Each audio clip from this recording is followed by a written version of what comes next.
was hard for me to develop the same way, I think, as most people, because I was a comedian, also a musician, a singer, and different things. So I had this constant weapon to get love and to be seen. And it wasn't until I was like in my mid 20s that, with my career through the roof and everything, that I actually developed stage fright for the first time. This episode is brought to you by the best-selling book, Rise of the Film Entrepreneur: How to Turn Your Independent Film into a Money-Making Business. Learn more at filmbizbook.com. I'd like to welcome to the show Kyle Cease. How you doing, Kyle? I'm so good, man. It's so good to see you. Good seeing you too, man. We were just talking before we started recording that, we both come from the insane world of the entertainment business in two different fields, and I've walked over some of the same corpses that you have over the years. Yes. And have some of the same shrapnel, which brings me to my very first question. I've worked with a lot of stand-up comics throughout my career as a director, and they're very interesting a group of people. Yeah. And I've always found that comedians are not the happiest people I've ever met. And they got deep things going on, and it's interesting. I'd love to find out what drew you to comedy, because it is arguably one of the toughest things to do, stand-up comedy specifically, to do in the entertainment business.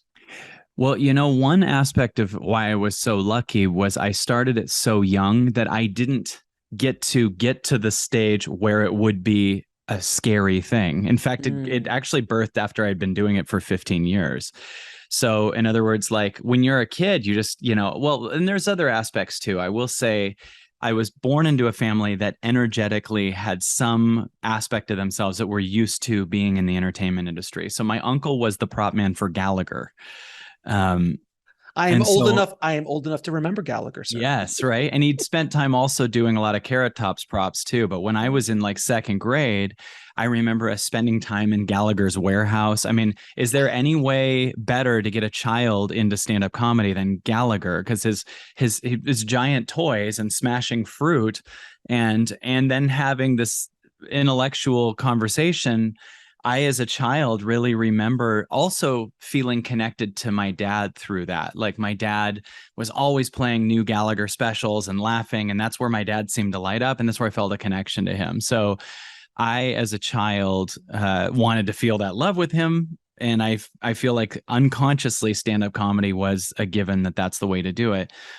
I remember very well in second grade, Mrs. Blaylock, my teacher in second grade, giving me 5 minutes to do whatever I wanted at the end of the week, and me doing Gallagher's material, which was funny because I was talking about sex and taxes with a Southern accent and didn't get any of the jokes. I would use props too. I'd have my dad's underwear and be like, "Women, you go out shopping, you buy us underwear that fits cardboard. Am I right, guys?" I'm saying, "Am I right, guys?" to second graders. And, doing this stand-up act and really feeling the most entertaining TV to me was either sitcoms or stand-up comedy. I was not very much into cartoons. I really loved, like, my favorite show as a child was A&E's An Evening at the Improv. And then watching all these comics was amazing. And so I was doing it throughout elementary school. I was doing assemblies and different things like that. And I think one aspect I'm realizing now as I do so much inner work and awareness work is that even though it was my passion and my highest drive, I believe it also kept me safe, meaning like my feeling of safety with my father was that we bonded through comedy. Like my dad was often in it. I love my dad, but he was often, as a child, he was in his head, didn't feel like he was there. And I felt loved if stand-up comedy was involved, right? So we bonded via TV, we bonded through laughing. And so I kind of wonder if my dream career that was like my dharma and my calling was actually, me not getting hurt or me not getting unseen. And, me creating this thing that I had to do for safety and for expansion. And, in junior high, I noticed I was a chubby kid, but I am so loved if I'm doing stand-up, if I do an assembly, if I speak at something. I'm getting more loved. And so I was doing comedy clubs, small comedy clubs at 12, 13, 14, and then like public access shows and being able to walk into school and be like, did you guys see me on TV yesterday? And then at 15, I was like a middle act at comedy clubs. And so because of that, I learned how to be a comedian before I learned how to be a person. And all of the aspects of what I needed to know how to be as a person continue to grow now. It's like there's a quote, I don't remember what the actual quote is or the basis of it, but once you get famous, and I'm sure not saying I was a child star, but once you have this recognition for a talent, you kind of stop growing. In other words, like I was able to dry off my tears with stand up at night, or get love with stand up, or get attention with stand up, or be seen. And so it was hard for me to develop the same way, I think, as most people, because I was a comedian, also a musician, a singer, and different things. So I had this constant weapon to get love and to be seen. And it wasn't until I was like in my mid 20s that, with my career through the roof and everything, that I actually developed stage fright for the first time. And it was just because I had almost taken for granted that I could just do this. And I was touring so much that I ended up finally at one point creating stage fright. And that was what opened the door to my entire conscious awakening, going through a motivational Tony Robbins phase, and that shifting to me understanding vibration and flow, and now really understanding more and more the now. All of those happened when the aspects of my ability to hide behind my success were starting to fall apart, right? They needed to get me to find me. And so yeah, so I didn't, it is a hard business, but for me, I was almost unaware of that. Almost born into it, if you will. Yeah, kind of. My grandma was also a puppeteer on the Carol Burnett show. I also have an uncle who's a Grammy-nominated jazz musician on my mom's side. My grandma on my mom's side was a massive political activist. Like, it was this very Happy Birthday was in 5-part harmony in my house, right? And so there was a lot of just given that this is a thing that is part of me, that I'm an entertainer, but that I didn't learn a lot of the aspects of being a person, or at least aware as a human being, and even higher than that, until way later. No, I've read both of your books. I've studied a lot of the things you've done, and what I find fascinating about your story is, and you've kind of touched upon it in that first answer, which is you had a very successful comedy career. I mean, you had comedy specials, you had #1 comedy specials. You're touring all the time. You're making a living doing what arguably you love to do. But as you said, things started to fall apart. And this is where historically a lot of comics destroy themselves. Yes. They start going down, obviously the James Belushis and these kind of these folks, that start to destroy themselves. But you didn't do that. So what was the thing that caused you to go towards the direction you went to? That's a great question. So one of the things is weird. I'm going to bring up 2020 and 2021 for a second, because I think it ties to this. But one of the things I see this time as being is the fall apart of our false identities. In other words, if you look at 2019, you might have had a decent enough job, or the ability to escape via travel, or going to restaurants effortlessly, or whatever. You just had a medium enough relationship, whatever, that you didn't have to go within. And then it's almost like 2020 just collapsed all of these little false identities, right? That you are a whatever, that your identity is your connection to your family. Well, a lot of families separated in the last 2 years, right? That your identity is your career. Well, a lot of people got laid off. That your identity is that you're someone who gives all authority to outside of you, the media, the government, whatever. And now you kind of are questioning what the hell's going on. This is what I see as the universe's way of making us go inward, like, instead of looking at it from what's going on with them, like the governments or whatever, it's this opportunity to go inward. I started realizing that every time something is falling apart in our lives, it's trying to kill what we think we are, but not what we truly are. And so as a stand-up comic, I at one point was, so the first fall apart happened when I was at one point really successful as a stand-up comic. I had done a ton of colleges. I had headlined a lot of clubs, and it was just a thing that I do. There was not a part of me that even asked anything deeper about what I am. You just go to the next gig, make money, get partying with people, have a great time, whatever, go to the next gig, have a great time. Well, at one point, I'm on stage, and at that point, I'm maybe 25, 26, I could do my act in my sleep. I could go on stage, and I just performed every single night, an hour and a half or so a night at these colleges, and killed so hard that it wasn't challenging me. And I could go on stage and be spacing out and deliver, not even know what I'm saying, and just like run the motions, have a really good response. But it didn't challenge me to keep creating. I could do my act. You know what I'm saying? It was like I had the act, and sometimes it would write itself more on stage.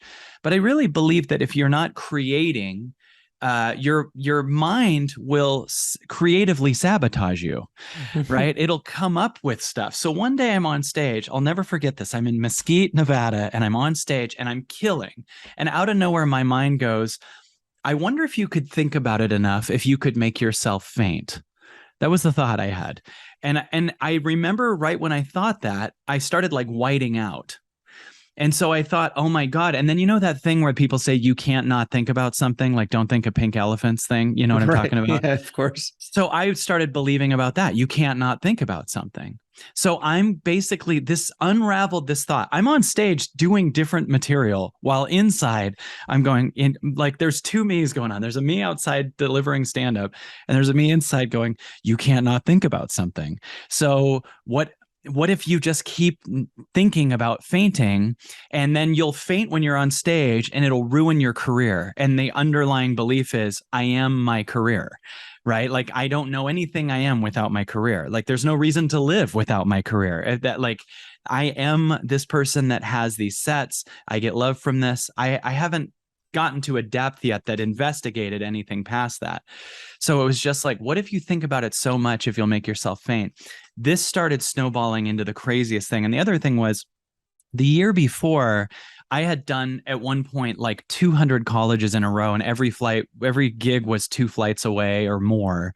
And I didn't sleep, lived on drive-through, drank, had coffee. And then, at the end of that tour, was able to be on autopilot, yet my body was gone. There was no, your life is your career, so you're not even thinking sleep. I would go on stage and just be so exhausted, and then the act would make me so hyper and excited that I would wake up when I need to go to sleep because it's night, and then everyone wants to party and you're hanging out with people. It was just the craziest thing, because now you're excited. You have to get to the airport at 4 a.m. That's 3 hours away in a different time zone. So you'd stay up with these people, or you hang out, or you're just too high in your own hotel room and you can't sleep. So you get like 40 minutes of sleep, drive to the next gig, 2-3 flights away. So imagine, on top of this sabotaging thinking, my body is just dead. There's no nutrition in it. I've hit a wall of exhaustion that is unbelievable, right? So all of that's in there. So the beginning of all of my shift was this first fear where, what if I think about it and then it'll ruin my career? Like, basically the crazy kind of brilliant creative thinking, but in the negative, is you'll not be able to stop thinking about fainting when you're on stage, and that will ruin your career, and then you'll be nothing. Right. And so I walk off stage after that first night, and everyone's going, great show. And I'm going to faint. And I know it sounds so stupid and weird, but it was really profound for me, because I'm like, you guys, it'll be this thing.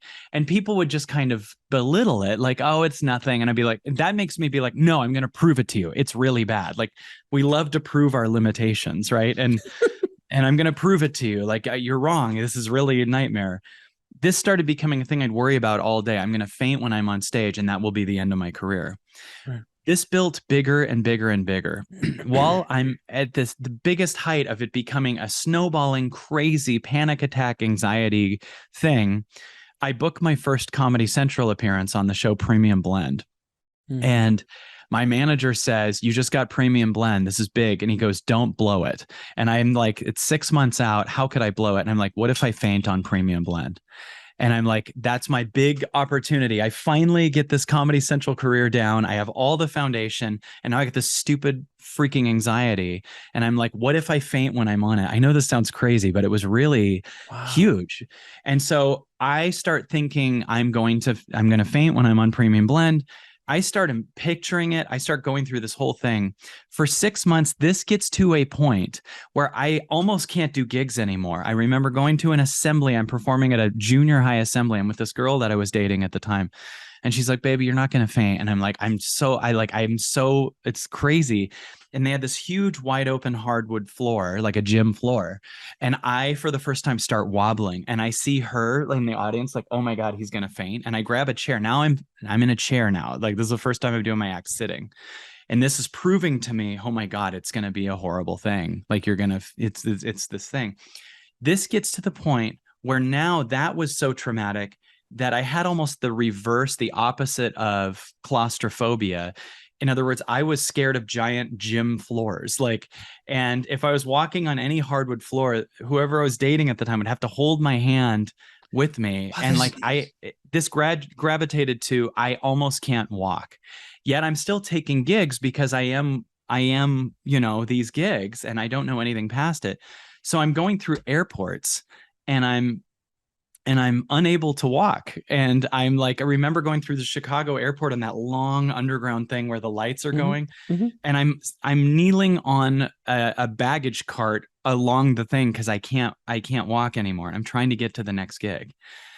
And I do Premium Blend, and I'm in full anxiety. It's like the only time in my life I took a half a Xanax. I go on stage, and all I'm thinking of is don't faint, get through this set. I do an 8-minute set in 6 minutes because I'm trying not to faint. So my act is crazy fast. My feet are turned in. If anyone watches my Premium Blend, you can see I'm holding the mic stand. I'm just trying not to faint the whole time. It's crazy how much this escalated into a thing. I walk off stage, and somehow the weird, awkward, don't faint energy that's flying through me causes me to kill. And Comedy Central goes, we're giving you a half-hour special. Of course. And the girl I was dating is like, oh shit, now he's going to worry about fainting on that, and what I ended up doing was, first I ended up going to the hospital to get anxiety medication, but the hospital took too long. So I'm in a waiting room, and I'm like, I'm going to get pills for this. This could have been, I'm sure not saying what anyone should do, but this could have been where I turned into John Belushi. Right. But luckily, the hospital took too long. I'm in a waiting room for 45 minutes, and I hear this voice go, get up. And it goes, get out of here. We're not going to do it. We're going to figure this out. And I have this moment where this thing like goes, let's just figure it out. I know we have no idea what the hell we're doing. Let's just go. Because I was at almost suicidal level. I mean, I was really feeling like killing myself. I have these Comedy Central specials, and I can't get out of this, and there's no reason to live. And you get why, if you're identified with the thing, and it's not just fame, it's your relationship. You're identified as your mother's kid, but she won't talk to you. You're identified as that achiever, and now you can't achieve. You're identified as a victim, and no one believes you. Whatever. These patterns are trying so hard to fall out of you. You're people pleaser, whatever, right? So I go and I grab. I go for a drive. I remember calling my mom and being like, I'm going to heal this. And she's like, why do you think you have something wrong with it? I'm like, I just heard a voice. Like, I'm just nuts now. And I go to a Borders. That's how long ago this was. Ooh. And I look up anxiety, and I find a Tony Robbins book, Awaken the Giant Within. And I'm like, okay, this is where I get this first hit of a new possibility. He's talking about you can't not think about something. Like, I have that pink elephant thing. You can't not think about this, but you also can't think of two things at the same time. So what if instead I'm picturing, this is basic law of attraction stuff, but this at this moment was the first moment I heard this. It's like, what if you picture, I started thinking, what if I picture that instead of, I hope I don't faint on the Comedy Central special, that I have the #1 Comedy Central special. So I start walking around my house and just saying out loud, okay, I do the Comedy Central special. It's number one. I'm not bringing up the anxiety at all. I'm like, it's the best, the Comedy Central special, blah, blah, blah. Then my mind starts talking about the special that's after that one because it was such a success. And within a few days, the anxiety's kind of gone. And then this opened a door with like, how good could it be? It's not just get out of the anxiety. It's like, how good could this be? So for several months, I just am waking up and doing this, taking my soul to the gym. I have a number one Comedy Central special, whatever. Cut to the end of 2005. I'm recording a 2006 special. It's giant standing ovation. I'm confident. I'm in the pocket. There's no anxiety. And it was at the top rated special, the most played special of 2006. So then this started this total achiever stage. This is not where I am now, but this started the focus on your outcome stage. I don't believe that's the highest stage, but I think that's a stage that can be very necessary to go from a victim to an achiever, right? So what happens is when one of the things that I think is going on in the world is our false selves are falling apart. If you're identified as the self that falls apart, you're going to go down with it. Right. So if you keep being like, this relationship might be trying to fall apart, but if you think your only source of love is this relationship, you might attach to it and try to keep it going. And life is going to kick your ass. It's just going to be like, you're too attached to this. You're identified with this. And life is trying to get us to cry out these patterns that maybe you think that relationship's the only thing because it actually equals your childhood. Meaning like, this person feels just like dad. Dad always abandoned me. So I'm going to date someone who always abandons me, or mom always shamed me. So I'm dating a person who shamed me. And now this person and I are breaking up. So that would mean my mom's leaving me. I don't know if that makes sense, but makes perfect sense. So in this time, you either are going down or up. If you are identified as the thing that's falling apart, you are how much money you make, and your dad said, good job. So that's falling apart. You're losing your dad's approval from 1974. And you think that's you now. You're either going to fall apart. So I would imagine, without knowing anything about what was going on in John Belushi's mind, that a lot of those stars, they got such a massive worldwide love when they became famous, and they're identified as that. So that has to go perfect. Well, if that has to go perfect, man, and you're not just the now and this unfolding being, you're now an SNL star and a movie star. This gets the point where you don't get an audition, or someone doesn't like you, or whatever. And it's just, it takes nothing, right? Like I remember I would used to audition for different movie roles, and you'd feel like when I booked 10 Things I Hate About You and Not Another Teen Movie. When I got those parts, like they were like my identity. Like cheerleaders from high school suddenly had a crush on me, that I was the nerdy kid. And now, and then you'd book and you'd get another audition and not get it. And if that thing is the source of my happiness, then the thing not happening is the source of my sadness, right? So these are trying to fall apart. If you grab onto the true essence of what you are, you'll go up. If you grab onto it, you'll go down. And that's what's fascinating about your story is you literally your mind started to break down. Like it started to break down this whole thing around you to the point where you couldn't walk. Yes. Like that's fascinating to me. So yes. It's as opposed to, which shows you how powerful it is. It's extremely powerful on both ways. You can go up or you can go down, and that mind is extremely powerful. But you were crippled over months of time. You were crippling yourself little by little because it's just a really interesting psychological example of what happened to you. Yes. And then that switch when Tony Robbins' book kind of gave you a different focus on that power, it started to go up again because you use that same mind, the same drive in the mind, but you started to go, well, what if it's the number one special? What if I faint? And I love the idea of you can't keep two thoughts in your mind at the same time, which is a very, very powerful thing. And you said John Belushi. I mean, I remember when he died, he was biggest movie, number one movie, number one show, number one album. He had a comedy album, was number one as well. Yeah. He was literally on top of the world. And he went down The way he coped with it was with drugs. The way you coped with it is your mind just started to break you down. Yes. And yes. if you would have gotten those drugs at that hospital, I wonder if I'd be dead. I wonder if Kaiser Permanente had been faster when I checked in there. Because they probably would have just given me something to numb this versus see what's causing it. And had I gotten pills, I really wonder, I don't know, maybe I still would have had that drive to override it and be like, I'm gonna get off the pills and fix this. But like, you sure get, like, if all I'm feeling is anxiety and suicidal and not worthy, like, alcohol is going to sound good, so I need something to numb this. So this is very interesting and very important in the conversation, where most people in America, let's say, or in the Western worlds, they look for things to numb their pain. And that could be drugs, that could be Netflix, that could be sex, that could be food. Yes. That could be, relationships, that could be sex. I mean, it could be a million things to numb what you were going through. And I think we all go through that in one way, shape, or form. I mean, I've told the story. I'll tell you the quick story of my numbness of when I identified as a director and my entire world was identified as a filmmaker. I was then, the universe said, oh, really? Okay, well, we're going to give you a shot to make a $20 million movie, but there's just a little catch to it. You're going to have to deal with a psychotic bipolar gangster who's going to take you on the journey.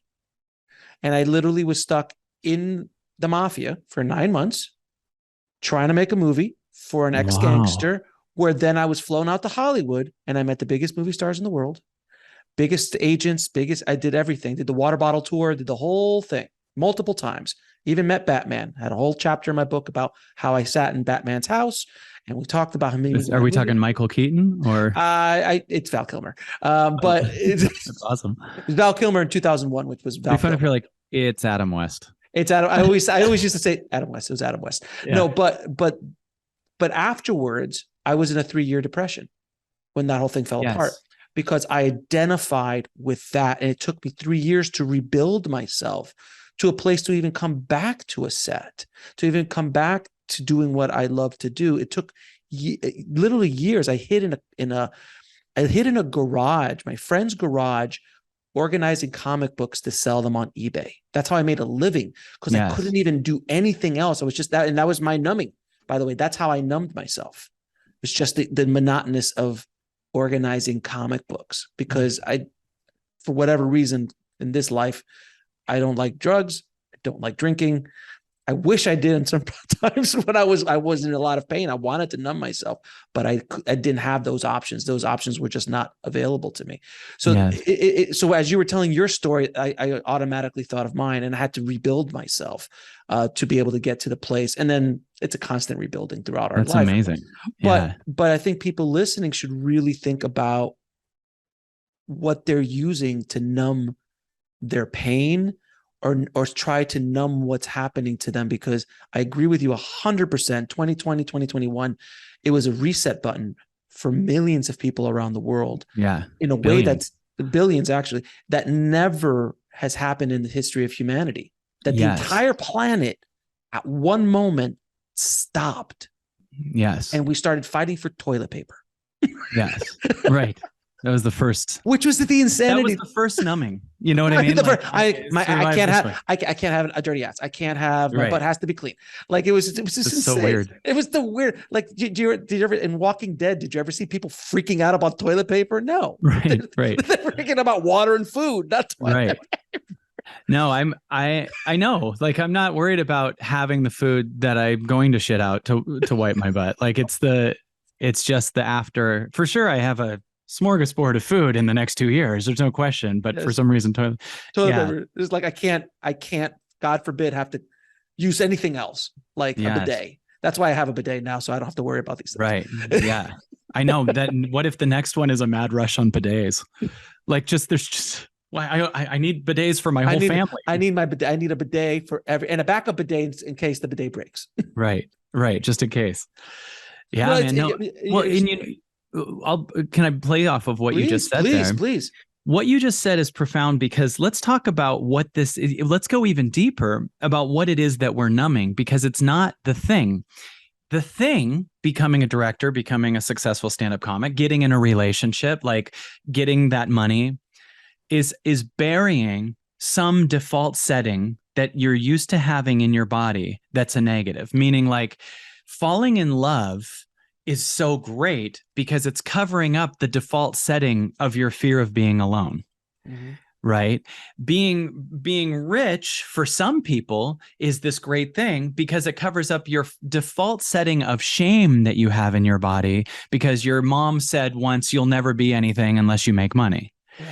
So we have the way I've experienced it in the last 2 years, I had so many shifts because I was about to do major tours with huge speakers and stuff. And then 2020 happened and I ended up just being home for 2 years. And that was the first time since I was a child that I didn't travel. And I just stayed home and I did a bunch of one-on-ones. And thank God, because I am such a better father in the last couple of years because of this. I have a 5-year-old daughter who is the most incredible thing. And I would have been on tour. I would have been here. And I am so grateful for what's changed. But one of the things I've learned in the last 2 years is that, so imagine it this way. Let's say you're a child and you have a thing happen that's too much for your body to handle. Like a dog snaps at you, a dad hits you, a mom shames you, whatever. This feels so painful that what your little child body can't handle it. So what's it do? It creates a character that you think is you. It goes, okay, if dad yelled at me because I got a D in school, so I'm going to become this crazy achiever. Right?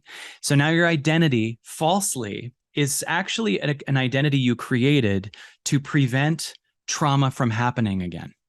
And imagine that under that is a trauma that's still sitting in your body. And this is why we have such a hard time just sitting with ourselves and being, because that thing would finally come to light because we're at a consciousness where we could heal it if we wanted to, but we're not aware of this. So we get this false identity that says, I'm an achiever. No. You created the achiever so you wouldn't get hit. Or it says, I'm whatever. And we create this false us, right? The numbing is here to help you numb this thing that's a false you that could come out of your body, that could leave your body, right? So when you're more connected to the now, the pattern in the body that says, I'm a worrier, well, that's just because you experienced trauma and it's still sitting in your body, right? Mm-hmm. And you haven't forgiven that thing, so you keep recreating it, right? If you had a dad who abandoned you as that example, you're going to actually look for people that abandon you so you can keep them here so you can heal your shit with your dad, right? So the way that I'm seeing it and what I've been doing, I've had a couple thousand one-on-ones in the last 2 years. And one of the things that I do is I notice that people are like, I got to build this business. I got to whatever. And I'll say, if you don't, what happens? And they'll say a sentence like, then I'm a failure. Then I'm unloved, right? And then what I have them do is I have them say something that the energy of failure in the body has never heard. You're allowed to be a failure in my body. Meaning, like, I'm here with you even if you're a failure. I love you even if you're all alone. I love you even if you're abandoned. See, we've created a false belief that that thing that we don't want to have happen again from our childhood, that if it happens, it equals death. And so we're in this bizarre box of preventing an arbitrary thing that everyone has a different one of, that if that happens, I die. Well, that character that's preventing it would die. So what they do is they take a deep breath and they say to this pattern, whatever, you're allowed to disappoint other people. You're allowed to be a failure. You're allowed to feel disappointed. You're allowed to feel abused, right? It's not saying we're aiming for it. It's saying, I'm with you even if you feel that way. This causes almost every time a bunch of tears to come out of their eyes. And those tears are a false pattern that they thought was them, that is not them. So when we are like, oh my God, I'm a successful stand-up comedian or I'm a successful director, that's helping not have a default setting be looked at. Like when you're like, oh my God, I'm now a successful director, now I'll be loved. The default setting in the body was, I'm not lovable. Right? Just as is. I'm not deserving just as is. I'm not love just because I exist. It's only if I achieve something or prevent trauma. Right? And so those patterns are now coming to light. And it's kind of amazing if you look at it from a universal perspective. It's going for us to move forward. Those false identities of trauma that you've kept buried in your body through addictions, through whatever, those patterns are going to come to light, whether you want to or not. Mm-hmm. So imagine up to 2019, you lived in what you thought was a one-story house and you kept your circumstances really good. And we used just all this think positive stuff at that time, right? Like just the secret, think positive. Imagine that the spotlight's bigger and God's shining a light on the fact that you actually have a two-story house. And the second story has a bunch of bodies in it and all these patterns and rats that we need to clear out. So the bad news is there's a bunch of darkness in your body. The good news is your consciousness can see it now. It was there also 20 years ago, but you couldn't see it. So imagine that the lens that you're looking through is bigger, and it's going, I'm going to take the patterns inside of your body that you've been burying, and we're going to release them. We're going to heal this. So we do that by getting here, because the now will wipe that shit out. You start to, oh my God, I didn't feel loved when I was 8. I didn't feel this thing. And you get present for it, and that turns into tears and comes out. And I actually pretty much have yet to work with anyone in the last 2 years that this didn't work for. We did one-on-ones and found everybody's pattern and found that they're under this illusion that that pattern is them. So you can't get rid of a pattern if you think it's you, but you're the whole now that's seeing the whole thing. And when you realize that, then the pattern that's been preventing that pain from happening can die. And then the pain that you're judging still can fall out of you too. I mean, as you're talking, all I can think about is my journey in my head of like, okay, yeah, that's what that happened and that one happened and that would happen. And my God, if I would have had the success of being a director, making that $20 million movie, working with big movie stars at that time in my life, I would have absolutely self-destructed, because it would have built up to a place where, imagine the people, which we've seen this happen in Hollywood a lot, where there's an actor who blows up, their first movie blows up, or the director who comes out with way too quick when they're young, and then maybe the second one does well, but when one of them wobbles, everything goes away. Like they just self-destruct. Yes. Because they don't know what to do anymore. Yes. They just truly don't know what to do anymore, because they've identified so wholeheartedly with the thing as opposed to themselves. And I think as we get older, and I think you and I are of similar vintage, when we're younger, at least our generation, at least, when we look back upon what we were when we were younger, you start seeing these patterns. If you're doing some self-work, if you're doing some inner work. So when I started to write my book on my experience of the mobster and all of that started to come out. It was massive. It was I was crying while I was writing. It was just this kind of cathartic event. And then I started thinking, like, why hadn't I gotten the shot to direct bigger movies or bigger things throughout my career? And then I started looking at who I was attracting to myself during those times. Yeah. Like a decade. And I'm like, oh, I kept bringing in people that were just not right.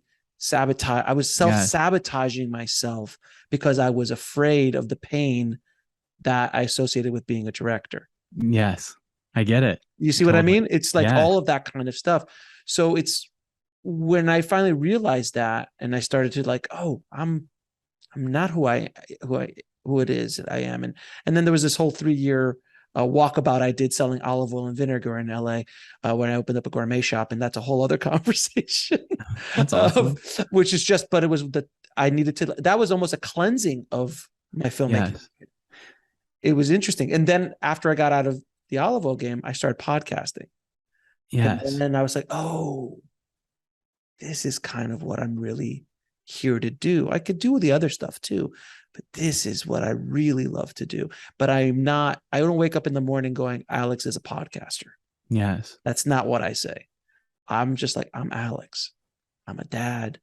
I'm a husband. I'm a podcaster. I have multiple things I am. Yeah. And not one thing defines me wholly. So I live within the me as opposed to the it. And that has liberated me. And it's liberated me tremendously throughout my life. If you think anything completes you, then you're not ready for it. Right. Like, in other words, that relationship will complete me. Well, now, okay, what if they leave you? You're incomplete again. Right. So this pattern of the false belief of incomplete is trying to come up and die. And if you get the relationship that you think completes you, then it's on pause for a minute and it's still running the Right. show. So Right. you're codependent on these things. So I have a rule that if you want something really bad, you're not ready for it, because it's not a match to your vibration. It's bigger than you in your mind. And what you're talking about when these child stars or these people that get success really quickly is like their connection to their soul is not and up to par with what they perceive their connection to this success is. It's higher in their opinion than their soul. So this is why a lot of child stars often fall apart, right? Or even I would watch comics that were young that would suddenly get crazy things, like they'd come on the scene and be in there for 3 months and suddenly be going to Montreal Festival and on Leno and stuff like that. And then you'd see the drinking start to really kick in and everything, because it's just like this thing is bigger than me. And I know that feeling, like that would be the answer if just I get this movie role or I get this thing. The default setting is I'm nothing without it, which really the default setting is I'm nothing. I'm not anything. If Just you give me the if movie so I'm something, right? Right. Oh God, that's so. Oh my God, and just working with actors in Hollywood for so long, that's what it is. Yeah. Is like if I don't get this part, I'm nothing, and that's why you have to numb yourself to survive with But isn't drugs that or weird alcohol. that it's not even if I don't get this part, we're really just saying I'm nothing. Like I'm you're like, nothing without the yeah, relationship. I'm nothing without the part. I'm nothing without the job. I'm nothing without yeah. the money. But isn't It's that weird? Because the default is I'm nothing. Like that right. like your default setting is I'm nothing unless this movie calls me, which is like, so that we just live, we're walking around with a bullshit false default setting that says I'm unworthy. That's in your body. That's a lie. Like Daryl Anka says, or Bashar says, you exist, you're worthy. Mm-hmm. You exist. That's it. Your worthiness isn't because you're looking through your worthiness through the world's ego, not through through the soul of the now, right? And so I didn't mean to interrupt that, but it's just so funny that it's I'm nothing without that movie is one thing, but if we just take out without that movie, you're just saying I'm nothing. In talking to, I've talked to a lot of spiritual leaders over the years, especially on this show, and I've studied people like Yogananda and his lineage of yogis and things. And when you start studying these people or meeting some of these spiritual masters, you realize something, that when they walk or they talk, there is a level of confidence and energy to them, that they are whole without anything else around them. That this illusion, this matrix, if you will, really doesn't define them in the least. Not the clothes they wear, not the ashram that they live in, not the wealth that they might have, nothing. Yes. It's really, that's when you meet or you speak to someone like that, you feel that confidence, that energy. You watch old films of Yogananda speaking, and it's just like this just sledgehammer of truth coming Yeah. at you from the ages. Where when you meet someone, I again, since this is a theme that we've been talking about, an actor or someone in Hollywood, there's so much insecurity because they are holding on to things that are not permanent. But the only Yes. thing that's permanent is you, the inside of you, your soul. That is what is the truth. And Right. until you discover that truth, you're lost in so many ways, and you're just jumping from one thing to another, trying to find wholeness. And people go through lifetimes like this, lifetimes, Yes. just again, finding, I need this car, I need this thing. Like I've told my kids so many times, I'm the worst person to buy a Christmas present for, because what do you want? I'm like, I'm good. I know. Like I know. I don't need anything. I have to find something for them to give me. And I'm Yeah. like that, so they have the ability to give me something. But I'm like, I let's just go on a vacation. Like, let's give an experience. That's a Experiences gift. beat things. I Absolutely. absolutely, because that big screen TV or that Tesla is going to be cool for like the first few days. You tell your kids to buy you a Tesla? I mean, obviously. I mean, I'd like a Model S. a Model S, a Model S, please. Yes, Yeah. please. Yes, fully loaded. Yeah. And extended mileage. Add ludicrous speed. At Yeah.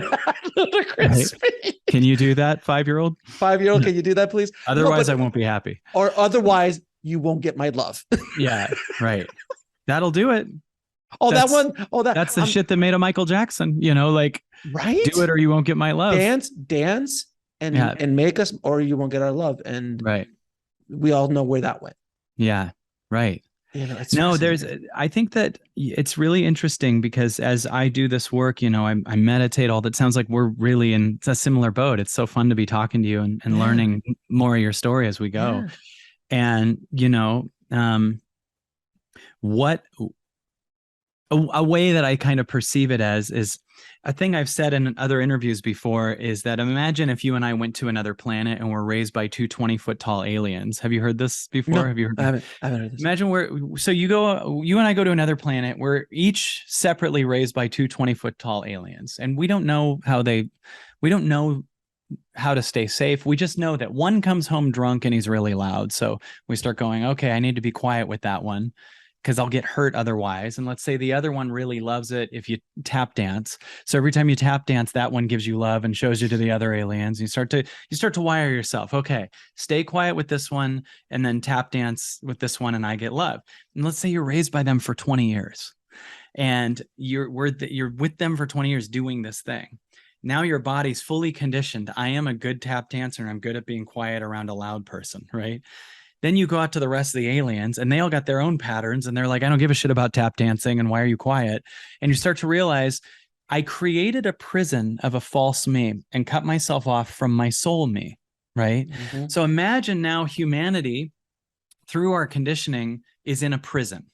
Imagine people that get success too quickly are in a prison that's got gold and candy being thrown into it. And imagine 2020 and 2021 is overall, a lot of people's prisons are on fire. And there's a lot of people that you were saying there could be actors watching this, or you were saying actors have this kind of, there's some that are like, they're still their circumstances and everything. And one thing I'll offer is they won't quite understand this now thing we're talking about until life forces it on them by kicking their ass. I've noticed that it's very hard to will your way into it fully. If it's not your like, still they might hear us and go, that's great, but I'm going to go get the movie. Like, that's great, but I'm going to go. And it's not until life just cuts it off from you and makes things really almost impossible to deal with that it forces you out of your prison. And your prison, if you were in it for 20, 30 years, is home and you're actually free, but you were more used to being in your prison. Luckily, many of us have had our prisons just crapped in lately, and so we're leaving it. So there's some prisons that are on fire, and there are some that are just more and more gold and candy and sex and everything being put in there, right? And so for people watching this, it's the weird thing is the good news, bizarrely good news, is if you don't get what we're talking about and want to, your life in certain areas, and this is actually a good thing, will in some ways fall apart. And if you have the awareness to know that that's also fine. See, a lot of people have their life falling apart, but they think that's bad because they think they're that story. Mm-hmm. But if you start to get here, then you cry out the you that thinks you needed that thing. So the great news is that seemingly things that are happening now that are undoing us from our comfort, if you start to get here and you forgive and you let go and you apologize and you look at yourself and you get humble and you listen more to the now than your agenda, you're going to be free. And if you're like, no, I'm going to get that part no matter what, or I'm going to get that relationship no matter what, that's the only answer to my life. Life is going to kick your ass more now. Life is kicking our ass if we're not listening to the now and letting go of this egoic identity that we decided of what our future was going to be. Well, let me ask you this, because as you know, people going after goals, let's say in life, I want to be an astronaut. I want to be a football star. I want to be a comic. I want to be a director, whatever. I want to be a writer. There's a drive that you need and a certain amount of ego that you need to be able to even attempt to achieve these goals. Yes. How can you rectify the conversation we're having with the want or the need to follow something that's internal inside of you. Maybe it is the Yes. story, maybe it's not the story. Obviously, you're very good as a comic. You hit a lot of success in it, though it wasn't the ultimate thing you did. I was a working filmmaker for almost 30 years. Yeah. And but yet I'm podcasting most of my days today because I Yeah. found more enjoyment. So we both have kind of similar paths, different in obvious ways, but kind of tones of the same. So how do you kind of talk to somebody and Yes. go, hey, follow that dream, but you're not your dream. But you Right. need to Well, understand, you know what I mean? I guess I would just say where I am, and I absolutely encourage everyone to follow what their truest thing is. I guess for me, I'm just going to say me. I've noticed more and more that life has more for me than my plans. And Yes. like, and it has more for me than my dream. And I noticed that my dream career happened at a different level of consciousness. My dream career was when I truly believed that was the highest I knew and didn't see that there were elements of control or fear that were actually driving that career. So I'm absolutely a fan of people following what their highest consciousness is. One of the things I've noticed in the last couple of years is a lot of clients that have come to me are people who had this level of self-help in them. They were scared of the old kind of 2000 teaching of I'm scared that I'll die with my music in me. That was a Wayne Dyer quote. That was a very needed quote for 2020. I'm sorry, for 2000. That was a level of consciousness that was permission to get your gift out, right? I personally feel like 2022 is more, at least for me, and it seems like a lot of people, more about hearing than getting it out, right? Like there's a level where this voice is coming out, but I also notice that, I'm all about free speech, of course, but I noticed that we're now a collection of egos just yelling at each other. We're just politically opposites that are just mad at each other. Mm-hmm, mm-hmm. And I'm also about, on an even higher level, freedom to hear, because I think that a lot of our collective egos are just screaming and it's not getting anywhere. And there's a higher us that's trying to come through. So more and more, for me at least, and this might be permission for some people who feel, for the people who keep going after their dream and then stopping and going, why am I, or starting a project and going, actually, it's not it. You might have accessed a consciousness that might be higher than that I have to follow my dream thing. That's actually just permission for you to listen to what it wants for you, because maybe it wants to do something through you. What if there's a higher frequency than your dream that's trying to birth through you? Maybe we just listen to what's here and follow in the now just what feels higher minute by minute versus, mapping out a 6-month plan towards your dream career. If that's truly your highest, then do that. But imagine that there's a consciousness now that goes, I kind of want the dreamer. For some people, doesn't have to be you, but there could be a consciousness in the body that goes, I'm ready for the dreamer in you that maybe was also dreaming to escape a painful childhood, that maybe was dreaming to escape your own judgments of yourself, to die, and that I want to work through you. Mm-hmm. And that I mean, at one point I'm at the height of my comedy career and just let go of it. And then all of a sudden, Evolving Out Loud, this event, this creation that came through me, this combination of comedy meets transformation, was bigger than what I could see. I had to follow let go of this, not see why the hell I was doing it.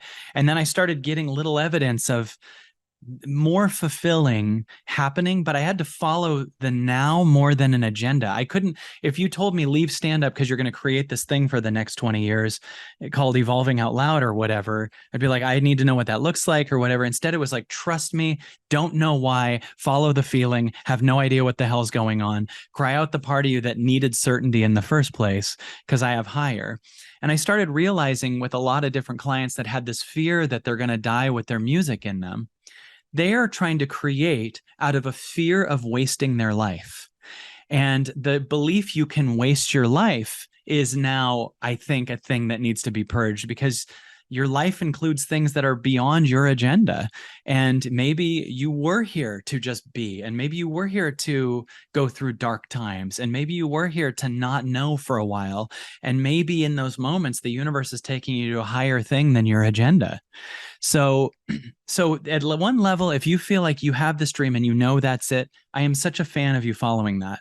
But I'm also here for the people who keep trying to figure out what their dream is, or or having this dream, but then it keeps collapsing. It might be that your consciousness is too high for you to follow through in the achievement of that thing that you think will make you something, because you're connected to something that knows you're already something, and it's got better for you, and it needs you to just let go of the attachment to anyway. Just follow the now, follow what your truest thing is. There's a teaching every second happening inside of you. So there's a consciousness birthing that's the universe's dream through you, that's bigger than you could ever see. And that's where life starts to be breakthroughs and releasing and crying and holy shit all the time. I can't agree with you more, because I do absolutely believe that life has much, the universe is going to do things, it's going to create things in your life that you truly have no understanding of. I'm an example of that. You're an example of that. Yes. With this idea of following your dream, if you wouldn't have been a comic, you wouldn't have built up the tool sets that you would have needed and the experience that you needed to overcome in order to do the work that you're doing. Fair statement? Potentially. I don't know that that's for sure. No, I mean, nothing's for sure. You know what I mean? Like, but the way the blueprint was laid out, how we see it, yes, that would make sense. And I definitely would say, without being a stand-up comic, I wouldn't have developed the skills to be able to communicate this well. I wouldn't have been able to just, default to delivering stand-up off the cuff through my teaching sometimes, Right. Like there's definitely skills and hours on stage that have accumulated. Absolutely. But the breakdown that you went through because of your stand-up, which is such an odd thing, because the skill, one of the biggest tools in your toolbox is comedy, but you're now using it differently. So that skill, that whole mission of the thing that you were doing had to be broken down in this really dramatic way, as you told at the beginning of our conversation. And that's the thing that kind of pushed you towards the Tony Robbins book, and pushed you, and then it made you start to change. So it was all, if you look back, it seems like a master plan that nobody had any blueprint of, except maybe someone, the universe, if you will. Same thing happened to me. The exact same process. My dream is to become a big director, all this stuff. But the skills that I've picked up along the way about communication, about how to tell a story, about all of this, all those little tools have made me the kind of communicator that I am today. So even all the pain, and to be fair, without the pain of my events with the mobster, I wouldn't have made such an effort to try to save other people the pain of this industry. That's what my first podcast is all about. It's about helping filmmakers and screenwriters avoid pitfalls and to protect themselves, to understand what they're getting into. If I wouldn't have gone through that massive amount of pain, and then the next 15 years of ups and downs, I wouldn't have felt the need to start that, which then has turned into all the other things that I'm doing now in this space. So again, we needed that initial dream to get the ball rolling, but it's going to turn into something else. And yes, there are those people who, I'm going to be an actor, and you win an Oscar and then you're Meryl Streep. Like there are those people. Well, and that's so big, because I'm absolutely not saying following your dream is a problem or anything. Agreed. I'm kind of saying, you know what I mean? Yes. And I'm more saying, like, those things that I did were the highest I knew at the time. And And so us following the highest we know, like everyone's at a different consciousness, right? Like, for instance, there's some people, if you're having a problem with something and you want to protest, and you've been a victim your whole life, like standing up and going to a Capitol with your signs is absolutely an ascension in consciousness for you, where you went from a victim to an achiever. So the me at 12 that started becoming a stand-up comic was absolutely the highest I knew, and my journey was perfect, right? But then there's some people who've been protesting those things forever that might be like, there's something in me that feels like I could contribute more to this cause in a different way. And then you start to go, okay, well, if there's 5,000 people protesting at the Capitol because of something they don't want, what if that was 5,000 Yoganandas?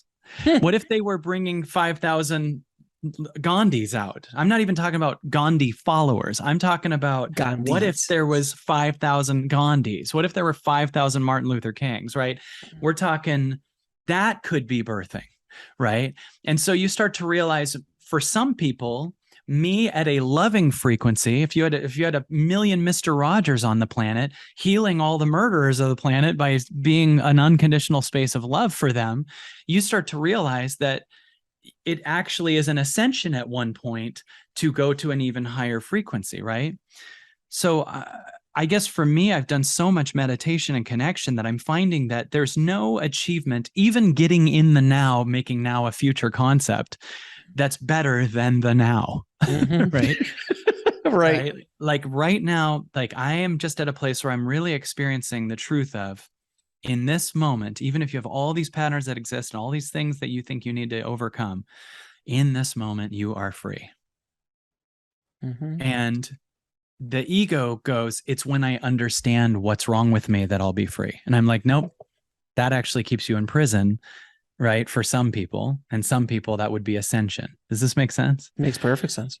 And so to understand we're completely free, then we undo even the concept of the idea that you could waste your life, or a life is better lived had you made 100 billion books sold, right? Like there's a great line in Law of One that says, if you serve one, you serve all. So I find that me doing a one-on-one with someone, or even me choosing my highest for myself, is a better service to humanity than if I have a book go New York Times bestseller again, right? Like it's not based on how many numbers you get. It's based on the frequency you're emitting, Mm-hmm. right? And so for some people, they thought the highest frequency would be to achieve their dream, but they might be connected to a frequency that's even past that and goes, nope, forgive your dream and be here. I got a better dream for you, right? That's absolutely beautiful. One thing I wanted to ask you, fear is something that's so prevalent in our psyche as a society, as a species.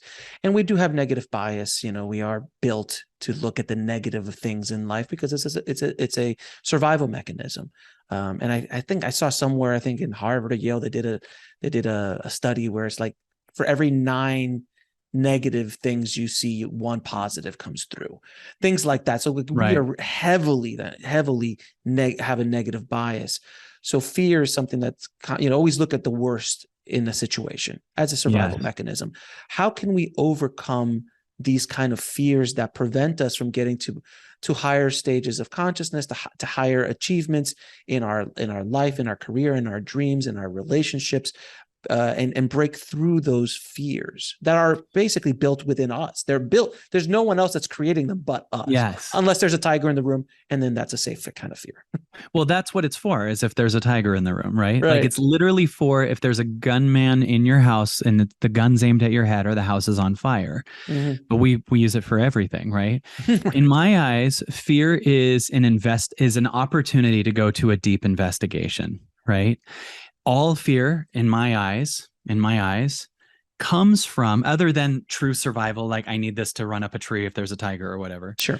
But we all are weirdly scared of different things, right? We would all have the exact same opinion on the same president if it was really outside of us, right? Mm-hmm. Like all of us would believe 100% these Congress people are bad. These ones we're triggered because of something that's inside.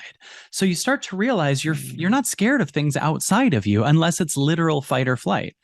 You're actually scared of stuff that's inside of you, right? And so you use the outside to trigger something that's inside, right? That hasn't been seen. Mm-hmm. And what I love to do is I have enough knowing that whatever the fear is, if it's not literal fight or flight, that I get to do more investigating. And I kind of get excited because I'm like, I've done all the cool things with this stuff still in here. What am I like when this is gone?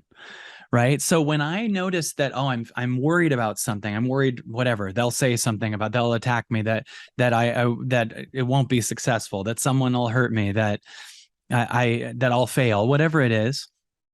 Oh, there's an investigation here. So I start with the first thing, like whatever the thing is. They're allowed to, whatever it is, they're allowed to talk crap about. You're allowed to be criticized. You're allowed to, whatever the fear is, like you're allowed to fail at that audition. You're allowed to have people judge you. You're allowed to be unseen by your dad. Right. So that's the first thing, because it only wants to know that you are with it. It actually, you're creating this middleman that needs to happen. Right. Mm-hmm. Like, imagine if your literal children, like my 5-year-old daughter, if she came in and said, I feel like no one loves me. Imagine how weird it would be if I was just like, well, let's put some makeup on and run over to the neighbor's house and make you tap dance in front of them and maybe they'll like you. That would be nuts. But that does happen, by the way. Yeah, right. I'm sure somebody that does happen with other parents, right? But we have the at least awareness to go versus just giving her a hug and going, "You're allowed. You can totally feel that way here." That's what she needs to know. Now, we would never do that with our kids, but we sure do that with our own inner children. Absolutely. I feel unloved. Okay, I'm gonna make the video bigger. I need to get more views. I'll be loved when it hits 1 billion people. Whatever. I need more views. I need more downloads. I need more likes. Right. That's everybody's looking like, how many likes? Because my whole identity is attached to likes or views or downloads. Now, wouldn't that be weird if Vivi, my daughter, said, I don't feel like I'm liked, and I'm like, well, here's how we get likes. Like, I want you to watch this course. Watch this course. Read this book. Yeah, I need you to take this marketing class, and I'm going to say branding all day. Brand building. We need to start brand building. Leave Elmo alone. We're going to brand build today. You are a brand. Hey guys, my daughter doesn't feel loved, so we're going to build her brand. That's what we are doing. Do you know how many clients I have to undo marketing courses from? Oh my because God. They have what their soul wants to do, and then they have all this like, yeah, I'd love to do that, but I was told I have to post twice a day on Instagram, and I'm just like, by someone else who did a thing. Like when people teach you how to do what they did in a different time that was successful for them, that'd be like taking a songwriting class and Michael Jackson being like, write Billie Jean. That's what I did. It was a hit. You're like, I get to tell you the story. You already did that. I was at Comic-Con years ago, and Quentin Tarantino was on stage, and some kid asked him, like, what advice do you have for filmmakers trying to break into the business? And Quentin Tarantino stood up and said, write Reservoir Dogs. That's all I know. Really? He literally said, write Reservoir Dogs. It was a huge hit. It was a huge hit. Write Reservoir Dogs. That's what I did. I don't know what to tell you. That's how I broke into the business. Right. I can't tell you how to break into the business because everyone's way is different, but it was just so beautifully precise. Yes. It's like, right, Reservoir Dogs. That's a great, well, and you know, what's amazing is what that also brings up is we don't understand that the factor of what also makes something is the consciousness it's in. In other words, I watched a special recently on Netflix about Woodstock 99. Oh God, yes, I saw it. Oh my Did you see it? Oh my God. Now, what were they trying to do? They were trying to bring the same feelings back that they created on a conscious shifting hippie movement in 1969. But with Limp Bizkit. But with Limp Bizkit in a time where that breakthrough isn't what the universe wanted. The universe isn't trying to break. Like 69, they're getting out of the Vietnam War, and you're trying to bring that was a true conscious shift, but the factor also was the time it was in. So when we do this all the time, when we say as a person, I want to feel how I felt 5 years ago when I was in that relationship. I want to feel like I felt 10 years ago when I was on top of the moon, when I was doing this thing. Don't try to be what you were in the past. Don't try to be what anyone else was in the past, because there's a new you trying to come through. So we keep trying to orchestrate movements that worked 80 years ago. And like the Martin Luther King March, for instance, might not work the same way now because the consciousness is different. And there might be an inner shift that we're trying to have that we've never seen. But that sounds to me like what the universe is trying to do that's so cutting edge, but is not familiar to us, right? So that's exactly, Quentin Tarantino's answer is hilarious because, like, of course, if you rewrote Reservoir Dogs and put it out now, it wouldn't work. Woodstock 99, you could feel, I remember when it was coming out, how I was like, that's not going to work. That doesn't feel, and it Agreed. was even created by the same dude that did Woodstock. And it came out and it was people lighting themselves on fire and sliding around in shit mud and It was robbing each other and dying. Like it was just like horrible. this nightmare. And this dark, way overheated, terrible event that you have Rage Against the Machine and Limp Bizkit screaming, "Don't you want to hit something?" Break while something. the Woodstock guy is talking like this is a love thing. It, And like, there's you got to hear what the consciousness is of the time, and that what's the consciousness of today, not what did you do yesterday that worked, what is trying to come through you right now. Right. So when you get a marketing class, it's like, this is the strategy I used in 2008 to whatever, that doesn't mean you should. Right. Well, I mean, and so many times I tell the filmmakers that I counsel, and even on my shows, I tell, because a lot of them still think it's the 90s, and that the film movements and making independent movies is that time. It is not. You are not Kevin Smith. You're not Spike Lee. You're not Richard Linklater. That was that time. Just like you're not Steven Spielberg in the 70s. You're not Coppola in the 70s. You're not Milius or George Lucas. Like that was that time. Just like you're not Hitchcock in the 20s. Like it's a different. Dude, you're not even you in the 2000s. You know what I'm saying? Right. Yeah. You have to find out, which brings me to the next thing is authenticity. And I always tell people, if you want to succeed at anything in this life, you need to find that sauce, that I call it the secret sauce inside of you, the thing that nobody else has, that authenticity. And that's what people are attracted to. Reasons why my podcast do well is because I am 100% authentic to who I am, and I'm truly being authentic. I'm not like, I'm going to make a money grab and make a podcast. Like I'm not Woodstock 99. Podcasts are hot. Let's try to do something cool. No, I'm actually authentically trying to help, trying to be curious with my guests, to have conversations that are deep and meaningful for the audience listening. But that's an authenticity. And every single person in history who has ever been successful was authentic to their themselves, to their soul, to their inner secret sauce. So we use actors, we can use writers, we can use, Edgar Allan Poe was Edgar Allan Poe. Dickens was Dickens. Shakespeare was Shakespeare. These people had a connection to who they were and weren't afraid. And this is the key, weren't afraid to show it to the world, warts and all.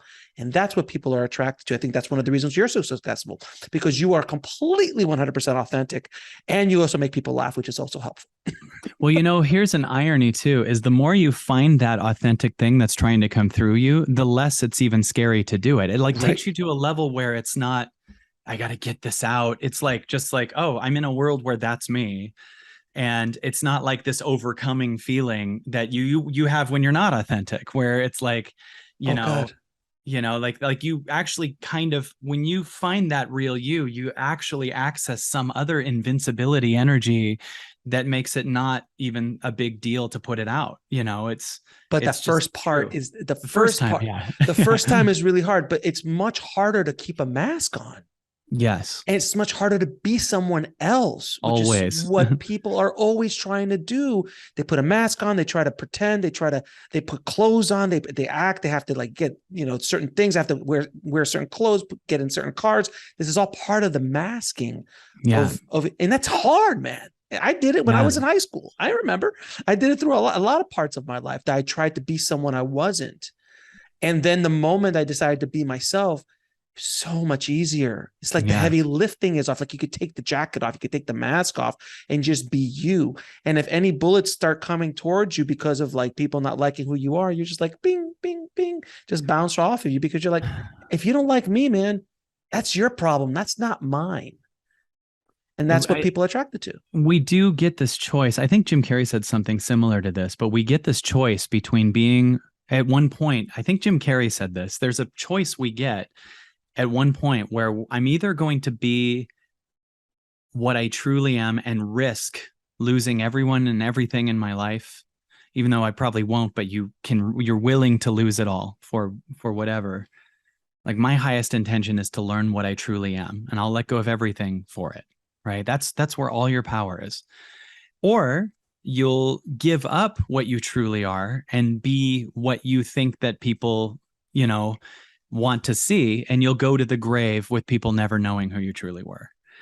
And I, I think he said that there's one moment where that happens. I think that choice happens every day. I think that it's like continually either going up to more you, and there's a new chapter to each day that you've never seen that takes you even higher, or, sell out a little bit and be what you think people want, and then learn from that lesson, and you can go up. Right now I'm kind of like go up, and then oh, I didn't realize I was doing that, I sold out, oh shit, no I'm not, I'm going, and you just keep finding this authentic you through doing that work, right? So yeah, for everyone watching, there's an insane you that's birthing, that's more powerful than anyone you've ever idolized, than anything you've ever seen.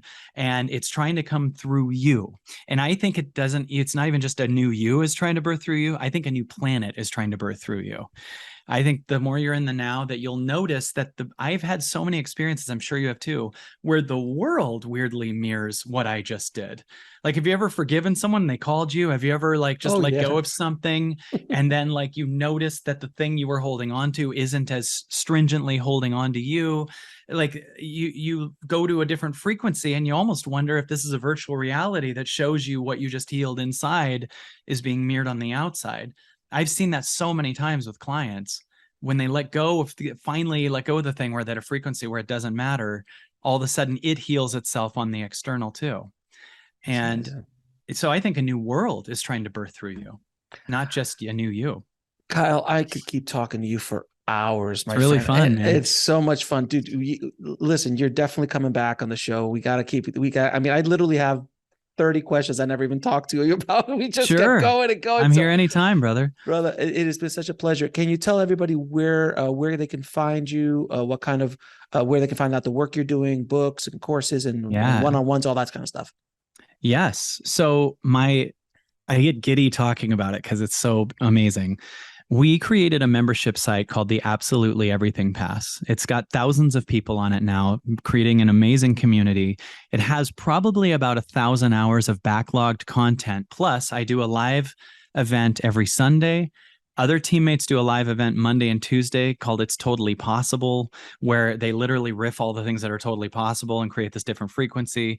Tuesday mornings, I have different guest speakers come in and do interviews with them. Wednesday night, I do a Q&A, and now I have a new series called Hot Seat on it, where you can watch me work with in the next few months. I'm working with people. I'm going to do 100 hot seats. You're going to watch me take a person around an hour and break down all of the lies that are in their body and then see what comes through. And you can see on YouTube tons of videos of me doing work with people where I shift their reality. And it's my favorite thing. And it's something that is changing people's lives, pays for itself over and over and over. It's crazy affordable. And a lot of our money goes to different charities. We just recently announced that we're doing an event in March. That event will take place in Sedona, and the event is all the money of this 2-day live event is going to Operation Underground Railroad, who's the group that is stopping child trafficking. And we announced it about 5 weeks ago, maybe, and we've brought in $226,000 for them so far. Oh my God, that's amazing. And they're just telling us stories of what that money has rescued and arrested, and that it's just like bringing darkness to the light everywhere. So we have a 2-day event in Sedona that's 80% sold out, and it's 6 months away. And it's called Freeing All Children Inside and Out. And the purpose of the event is to free your inner children that's got its own warden that says you can't, or you have to do what everyone else says. And then also literally freeing children that are being trafficked. And this group, Operation Underground Railroad, is profound. We just had the founder, Tim Ballard, on, and was one of the most amazing interviews ever. And all of this is on the Absolutely Everything Pass. It's $79 a month. They can cancel anytime. I promise you, it will pay for itself over and over. All of my live stand-up events where I do talks, 2-day events, everything that shifted people, they're all in there. If you watch that and don't completely shift your career, your income, your story, then you're missing out, because it's crazy. So it's called the Absolutely Everything Pass. They can get it on absolutelyeverything.tv. They can get I have two books. My favorite one by far is The Illusion of Money. It's a great. That's the book. second one. It's Yeah, so thank good. you, brother. I It's so appreciate it. good, man. It's They so can get good. that. And God, we have 500 videos on YouTube, and we got, I'm here. Listen, brother. Is there a message you would like to leave us with? Just, you're totally free. You are free right now. Don't try to understand it. Don't try to prove it to yourself. Just find the freedom in your breath right now. Just connect to just the air going in. You're free. You will discover a forgiveness. You will discover a release. You do not even need to do the work to get to the freedom. Just start here at the freedom and see what happens as a byproduct of your freedom versus when I get this, I'll be free. Screw that. You're free. Let's see what happens from that. Brother, it has been a pleasure, an honor talking to you, man. And I hope this conversation helps a lot of people out there. So thank you. Thank you again for all the work you're doing, my friend. Honored to be with you, man. I can feel your soul. You're a good guy, and it's so great to talk to you today.